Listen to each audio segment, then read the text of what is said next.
Welcome back to Silicon Bites. Step up, ladies and gentlemen. Welcome to the greatest geopolitical show on Earth, the greatest circus on Earth, featuring a trained killer, a conman, and hordes of gullible media.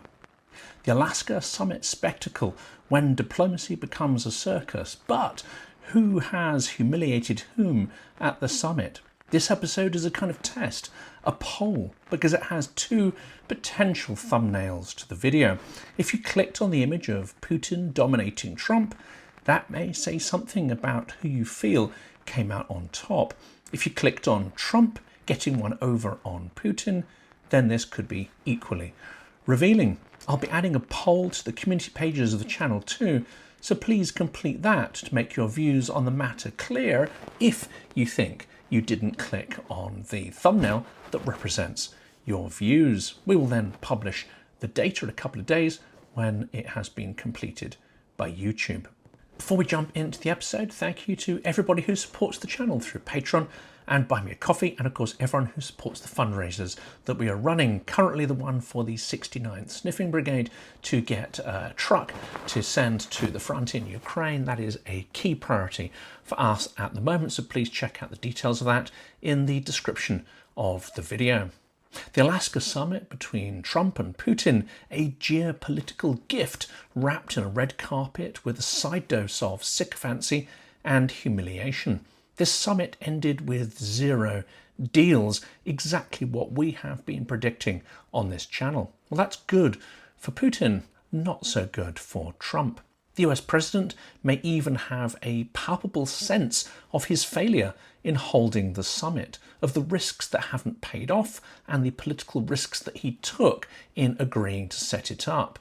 That Nobel Prize that seems ever more elusive for him to win. And if he hasn't realised the full failure of this summit, he may start to realise it when he returns to Washington. Calling the summit successful for Trump may be a little bit like congratulating a thief for stealing your wallet, and then he returns half of your money back to you. Putin is an indicted war criminal, a mass murderer in Ukraine, and a thuggish killer of opposition figures and journalists in his own country. Yet in Alaska, the red carpet was rolled out to him on US soil.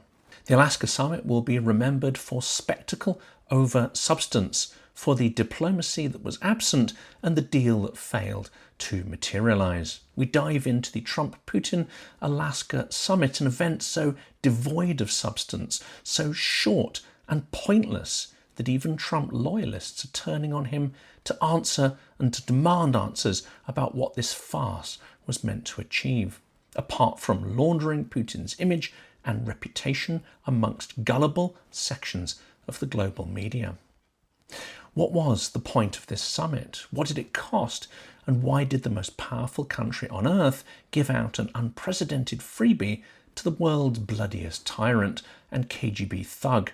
Trump's generosity equals Putin's victory.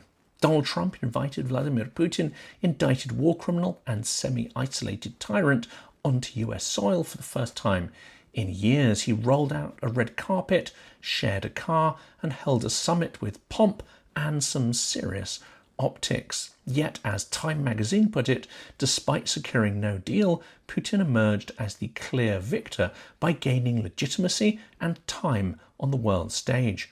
One might almost be persuaded that the summit was a way to engage a jaded and bored dictator with life again, a jolly little excursion to drag him away from the gloomy, depressive interior of the Moscow Kremlin and give him something to do.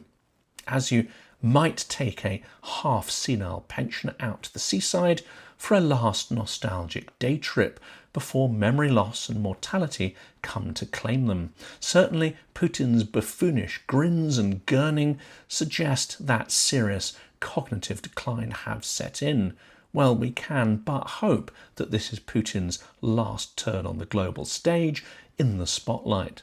The Washington Post described the spectacle as a red carpet, a handshake with military honours, which quickly devolved into a sombre, unproductive engagement. That was reported in the Washington Post. Putin may have felt that he'd hit the political jackpot. Let's be clear, Vladimir Putin didn't just attend a summit in Anchorage, he won a public relations jackpot, and he didn't even have to say anything meaningful or make any concrete commitments. As The Economist wryly observed, the real outcome wasn't peace in Ukraine, it was Donald Trump's gift to Vladimir Putin, a free ticket to global relevance, no concessions required. That's from The Economist, 16th of August, 2025. Putin showed up with a smirk and a shrug. Trump, meanwhile, gave him the optics of legitimacy, red carpet, fighter jet flyovers, honour guards, and most importantly, a stage on US soil. And all for what? The Guardian called it a normalisation of tyranny, noting to offer a summit without preconditions was to offer prestige without any penalty. That's from The Guardian, dated 15th of August. Reuters commented that Trump left Anchorage without any concrete commitments from Putin. This wasn't diplomacy, it was a geopolitical Instagram moment, and Putin nailed the filters. 3 hours, zero ceasefire. The summit lasted just a few hours, beginning with fanfare, ending with a bit of a press gag, no questions and no clarity, and especially no ceasefire. Trump admitted there was no deal. Putin offered an understanding, just vague words, according to the Financial Times. The summit was dubbed a nothing burger by the Financial Times as well. If Putin's goal was a photo opportunity, then it worked. If peace was the aim, it failed spectacularly. Time magazine dryly remarked that Putin walked out looking satisfied. Trump just looked lost. If we want to be generous, we can say that Putin managed to flatter Trump. If we want to be more cynical, we can say he was totally manipulated. And what was the technique used? Well, it was a tried and tested formula. Putin homed in on topics that Trump has talked about endlessly before on the campaign trail and in Fox News interviews. Trump warbled. Vladimir Putin said something, one of the most interesting things. He said, your election was rigged because you have mail-in voting. He said, mail-in voting, every election. No country has mail-in voting. It's impossible to have mail-in voting and have honest elections. And he said that to me because we talked about 2020. He said, you won the election by so much. So the most important thing was not how to end Russia's imperial and genocidal war, but the repetition of an easily disprovable lie. One that is flattering, however, to Trump's ego. Should we be more horrified that Trump is so easy to trap with such narratives, that he seems to have no concern for lives other than his own, or that he is too dumb not to realise and be outraged that he is being blatantly manipulated by Putin? To all those looking to defend Trump, enough already. Can't you see how dumb he is? How cretinous, how monumentally stupid, how dumb as a rock and dull as ditch water he is, and so easy to distract and deceive. He's boring, ignorant, narcissistic, and dangerous. A danger not only to himself, but to the whole world. So easy to manipulate into making bad and immoral decisions. The war will drag on longer, and so many more people will die, precisely because of Trump's naivety, his inability to grasp even the most basic concepts of geopolitics, his flaws as a person, his deficiencies as a man, because he is poorly informed, gullible, and has the bruised ego of a toddler and the attention span of a fruit fly. Let's hear what some experts on Russia are saying. Timothy Schneider, Trump wants to be remembered as a peacemaker. Ignoring the realities of war make it impossible. He has made the war longer and worse. For Russia, he is a hope. Inviting a war criminal inside your military base and even inside your own car is not a signal to end the war. What it reveals is that Trump thinks only about himself. If you stand next to him and say nice things, you get his permission to do whatever you want in the world. Trump has made no policy, no sanctions, no freezing of assets. Instead, he made big concessions. He tried to take NATO off the table. No talk of reparations or punishment.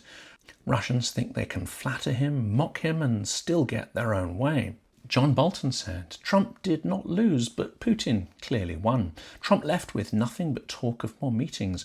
Putin pushed his goal of rebuilding ties, avoided sanctions, faced no ceasefire, and kept Zelenskyy uninformed and, of course, out of the room. He achieved most of what he wanted. Trump gained little. It sounds like something was agreed to, but there is no White House decision-making process anymore. It's hard under Trump. Today it broke down completely.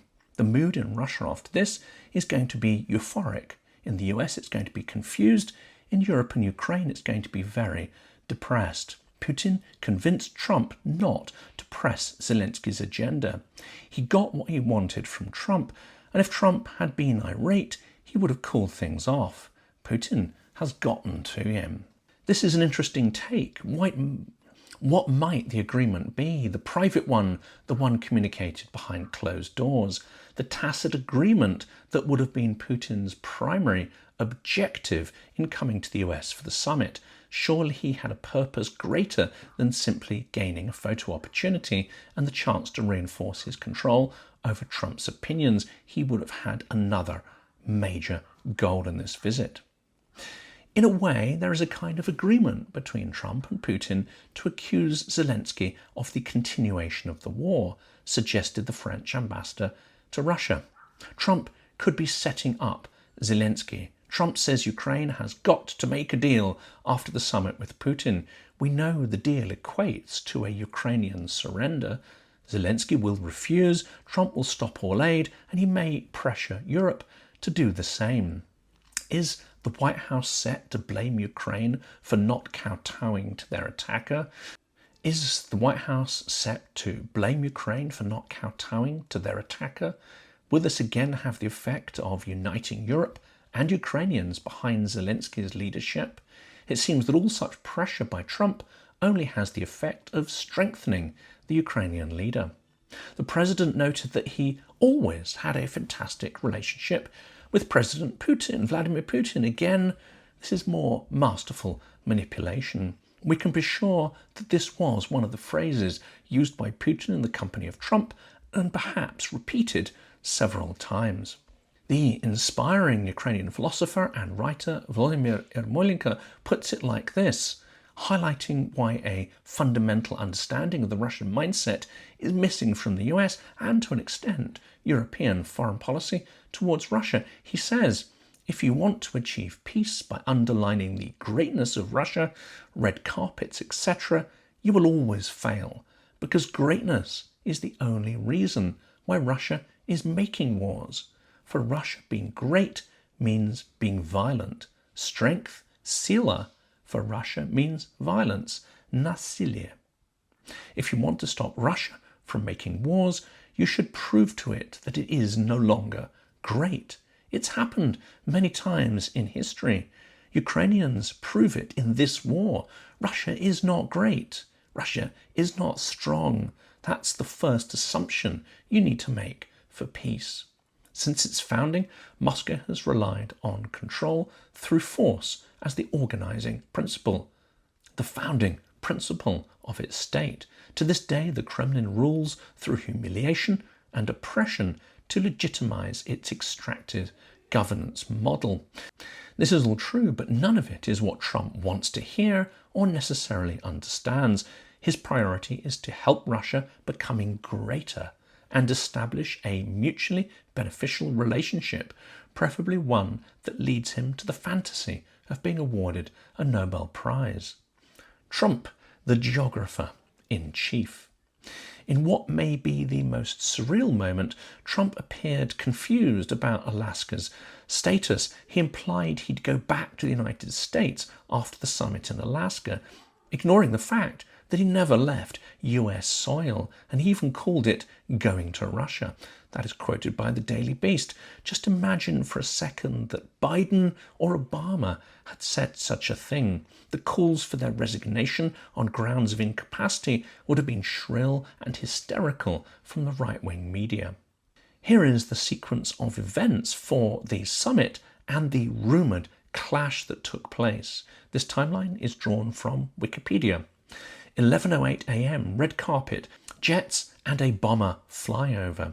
Trump greets Putin with ceremonial pomp, stiff handshakes. Putin grins like a man who's just won poker with a fake hand. 11:32 to 2:18 p.m, the summit takes place. They meet privately. Sources suggest translation delays, awkward silences, and at one point a heated phone call between Trump and Zelenskyy. 2:58 p.m, the press conference. No questions and answers. No ceasefire. At the press conference, there are no questions, no spontaneity. Well, that's very similar to the format in the Kremlin. Putin makes vague statements about future understanding, and Trump stares into the middle distance like he's waiting for some cue cards. Alaska may have been calm, but did the real storm happen in DC? This is the rumour that the summit featured a shouting match back in Washington between Trump and Zelenskyy, illustrating Trump's growing impatience with Ukraine and his alignment with autocracy and the genocidal invader.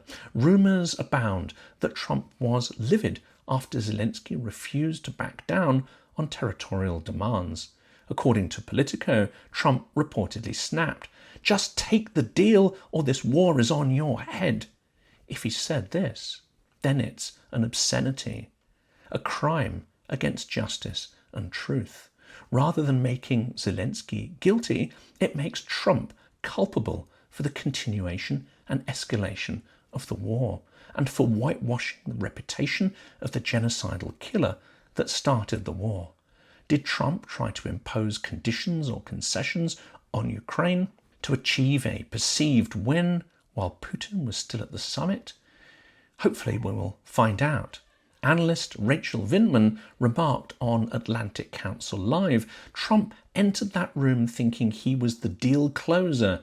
He left like a disgruntled realtor who couldn't sell a house to a squatter. And Putin, cool, composed, he even floated the idea of hosting Trump in Moscow next, because nothing screams equal footing like visiting the guy who just humiliated you. The optimism of the media, commentators and analysts was misplaced. They are like brainless schmucks that get taken for a ride by the same tricks, the same sleight of hand every single time.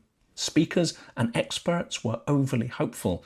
The Economist blamed analysts for overestimating the summit's potential. That was reported in the Financial Times as well. Putin needed nothing. Trump handed him optics on ice. Europe pledged more sanctions, but only after the main damage was done, says Reuters. It's because Trump has no clear idea on outcomes, no real understanding of context, and so aligns with the easiest proposals on the table, those of the delusional aggressor, Russia. When dealing with a dictatorship, hope and optics aren't a strategy, they don't even amount to a peace plan. Putin has zero incentive to negotiate in good faith. He's not only not losing in Ukraine, he's weaponizing Western divisions. And Trump, he thought that just a handshake could end a war. The Atlantic summed up the foolishness well. The assumption that Trump could charm Putin into a ceasefire reveals more about American wishful thinking than Russian strategy. The Atlantic, dated 16th of August. Even Axios, usually more neutral, acknowledged that the summit lacked substance and preparation and that it may have emboldened Russia rather than constrained it. To quote one diplomat, Putin doesn't do peace, he does pause for regrouping. Shift the blame, Ukraine on the hook.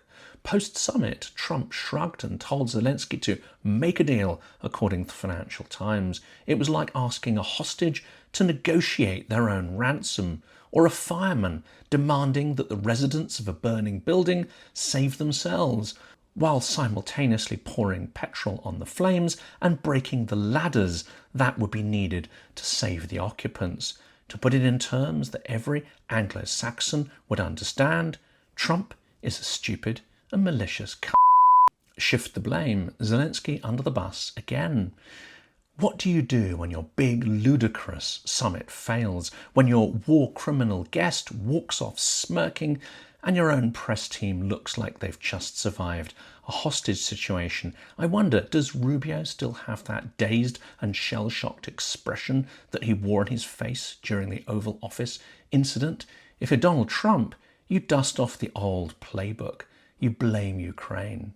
According to Politico, Trump told aides afterwards that Zelenskyy was the real obstacle to peace, not Putin.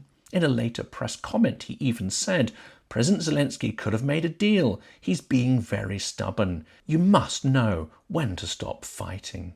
He said that. If you think this is normal, if you think this is acceptable, then frankly, you're just as much of a cunt as he is. Describing a country being invaded, occupied and terrorized by Russian forces for over 3 years as the perpetrator and not the victim is simply vile. Trump's logic seems to go like this. Putin seems reasonable. He says things that flatter me and seem intent to court me as a friend. Ukraine is difficult and always wants something beyond friendship with me. Who's worse, the guy launching missiles at civilians? Perhaps he's just misunderstood. Or the guy defending his land, where he's too emotional. No, everything must be their fault. As the Atlantic Council observed, this wasn't just moral confusion, it was moral inversion. Putin walked away with no commitments, no ceasefire, no prisoner swap, and no criticism from Trump. Zelenskyy wasn't even in the room, was thrown under the diplomatic bus. In fact, Trump doubled down on this narrative during a short post-summit gaggle. If Ukraine can't compromise, they'll have to live with the consequences. Trump. Ukraine is living with the consequences every single day and fighting back. That's right, he really said this. The consequences of not surrendering territory to a nuclear autocrat that is intent on erasing their nation from the map is apparently Ukraine's fault now. Meanwhile, inside the Ukrainian president's office, officials told the New York Times that pressure is mounting from some European leaders to accept a deal, any deal. Zelenskyy's team was reportedly furious at Trump's messaging. One anonymous official said it's like blaming the fire victim for not moving out of the house fast enough. And of course, back in Washington, Trump allies tried to frame this as tough love. They say he's a realist, which in this case is code for an appeaser. He's given Putin what he wants. He's denying what is obvious to any competent analyst, and indeed to many Z patriots, as we covered in the previous episode, that Putin went to Alaska in a position of extreme weakness, and he returned with strengthened optics. Pressuring Ukraine to settle doesn't end the war, it just resets it on Russia's terms. The protests, body language and backlash. In Alaska, locals protested, waving Ukrainian flags, calling Putin a genocidal criminal on US soil. This was reported by the Washington Post. Body language experts noted that Putin led the conversation, scripted the press and avoided a spontaneous Q&A, all standard Kremlin theatre. But there may well be a Washington backlash. Critics describe the summit as emboldening aggression. Trump's image as a deal maker is tarnished, according to the Financial Times. If there's a next time in Moscow, expect more optics and the same hollow outcomes. So where do we go from here? Putin walked away unbounded and without censure. Trump's summit was a masterclass in appeasing tyrants. Let's tally up the results. No ceasefire, no concessions, no agreed prisoner swap, no prisoners released, no roadmap to peace, no consequences for Putin, no pressure applied, and no clarity whatsoever from Trump, unless you count his apparent confusion about whether Alaska is part of the US or not. And in return, Putin got something priceless, the image of a globally respected statesman sharing a podium with the leader of the United States. He got headlines in the Russian media like, Putin meets Trump, America forced to negotiate. He got exactly what he wanted and gave nothing back. And let's not forget the optics. A grinning dictator in a suit, welcome to US soil with full honours, while Ukrainians sit in darkened cities, in trenches, dodging shells and missiles, wondering how many more friends in the West will blink next in this geopolitical game of chicken. As The Guardian put it, it was love in a cold climate, with talk of a rigged election, a visit to Moscow, and barely a whisper of Ukrainian sovereignty. That's in The Guardian. And of course, as we predicted, no mention whatsoever of the hundreds of thousands of kidnapped Ukrainian children that are being weaponized, and some are now being sent back to fight their own people. Meanwhile, Alaskans protested outside the summit with signs that read, "No ceasefire, no justice. Don't normalize genocide. Go home, Putin." Well, I can think of a slightly stronger Anglo-Saxon version of that. They waved Ukrainian flags, they shouted through police barricades, they reminded the world that not all Americans are applauding this criminal farce. You can't negotiate with someone who doesn't believe in compromise, only conquest. You can't defend the interests of the US if you're not even sure if you're still in the US. For his failure, Trump may still face consequences from critics, colleagues, and supporters alike. This has been a humiliating chapter in US history, perhaps a historical low point, and seemingly for no returns whatsoever.